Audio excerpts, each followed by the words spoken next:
Hello my fruity people! 2026 awaits for us with so many new releases with lots of representation.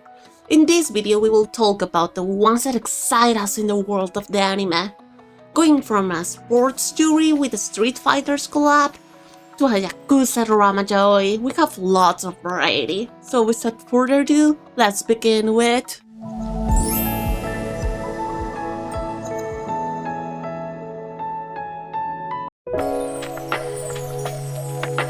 This anime released just a few days ago, and it's just so silly.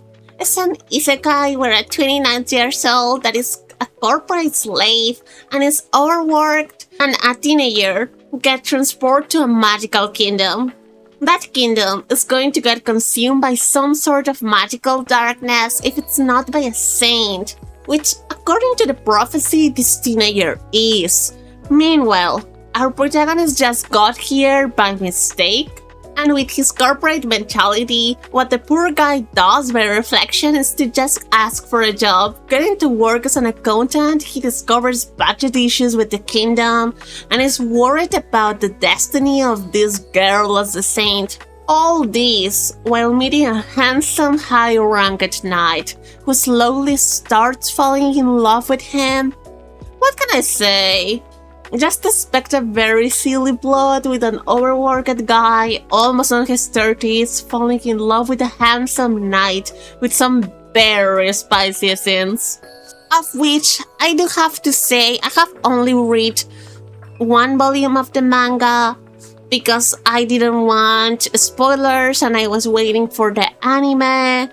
And little trigger warning, there's at least one scene with dubious consent, so yeah, be aware of it.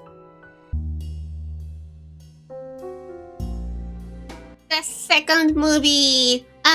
For people that don't know about these movies or this manga yet, it's about this Yakuza boss that's at the same time a terrifying and cruel man, while also being known for being a promiscuous submissive to other bosses. And his new bodyguard, who is an ex-cop that starts falling in love with this Yakuza. This BL is both in the very spicy side and also on the darker side. Both characters having a very tragic background that's explored and mainly developed more in the manga. Because with all the smooth the first movie had, it barely adapted the first 8 chapters of the more than 60 that are out currently. So yeah, we are waiting for the next one to showing us both more of the development and also, well, can't lie, I'm also waiting to see some more fruity scenes getting animated. But yeah, please check all the trigger warnings for this because the list is extensive. Well, does this one even need a presentation? You all probably know it by the art trend. It's about Nakamura, this 17 years old boy who is extremely shy and in love with Hirose. It's a little slice of life comedy with lots of sweet situations, and also he's a bondachi just like me. Love him so much, and I need to see this sweet thing animated so badly. Love it with all my heart. Oh my gosh, I'm just so excited. Hey, here Bloomy Pop. Before leaving you all with Bloomy Punk again for the Yuri part of the video, please, if you're enjoying this, like and subscribe, and tell us in the comments with Yuri and with joy have you kicking your feet from excitement.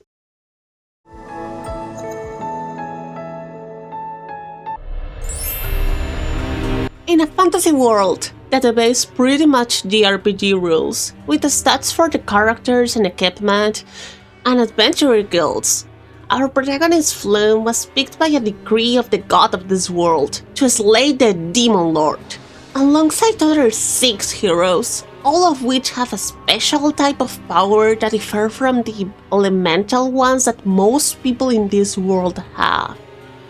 But Flume was redeemed useless by her group, because of her power not manifesting and her stats being zero in every aspect. That's when one of her teammates betrayed her and sold her to a slave owner, who at just the beginning of this story decided to kill all his non-profitable slaves.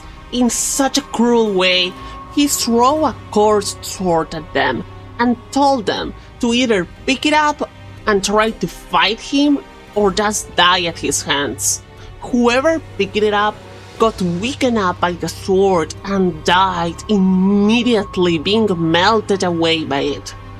But when Flume picked it up, her powers manifested finally, having the power to reverse any negative effect.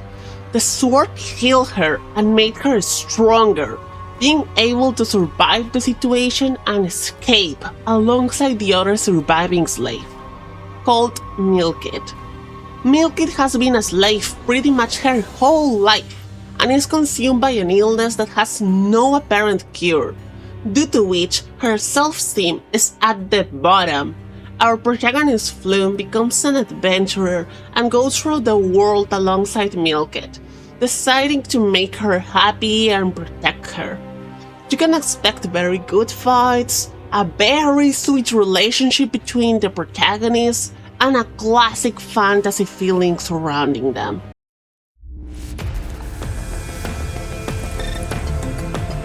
Finally getting an adaptation with the exciting change of Iron Senpai, the original game in the manga, for a Street Fighter. Aya, our protagonist, has been a fighting game player all her life, but now, entering the Chromie Girls Academy, she has promised herself to be a proper lady, as the school says so. No playing games at all, and behaving stereotypically feminine. There, she meets Shirayuri, the most admired and perfect girl at school, who secretly is a fighting game player. She brings Aya's passion for fighting games back and develop a rivalry with a tension so thin that can be cut with paper. You can expect a lot of technical rambling about fighting games, mechanics, and techniques, being a sports anime at its core, but also a lot of beautiful tension. As a Guilty Gear lover, I'm just so excited for this one.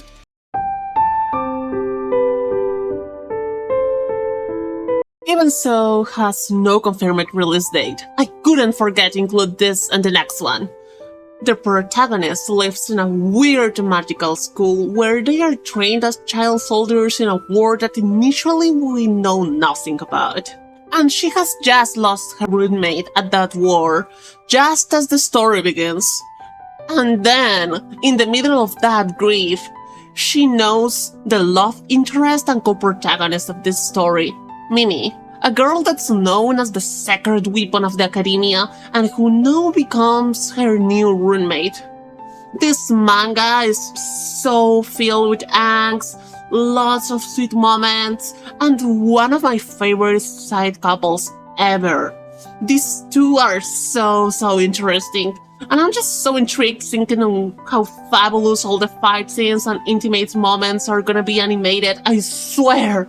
This is gonna be a banger, even beyond Yuri lovers.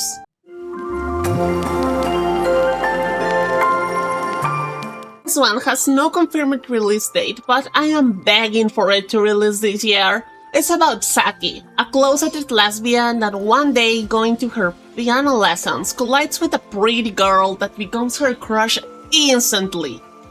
Then, when going to her new high school the next day, she finds herself sitting at the side of that same girl, who we found is called Canon, and is a deaf person.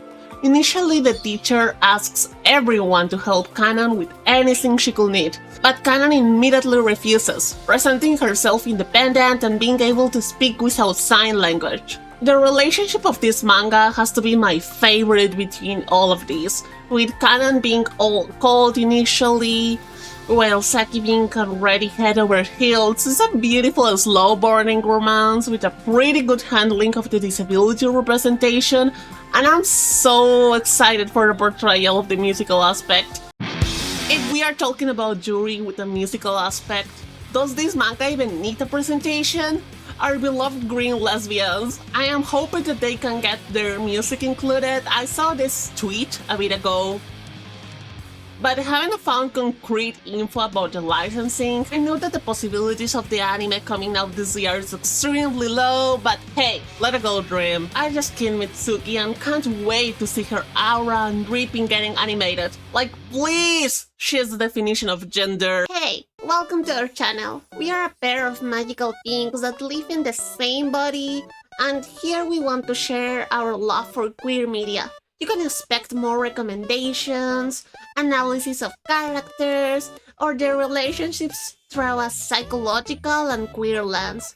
So, follow us here and check the links in the description to find us streaming every Friday. Right now we are streaming Resident Evil 2 and oh my gosh, it's so spooky!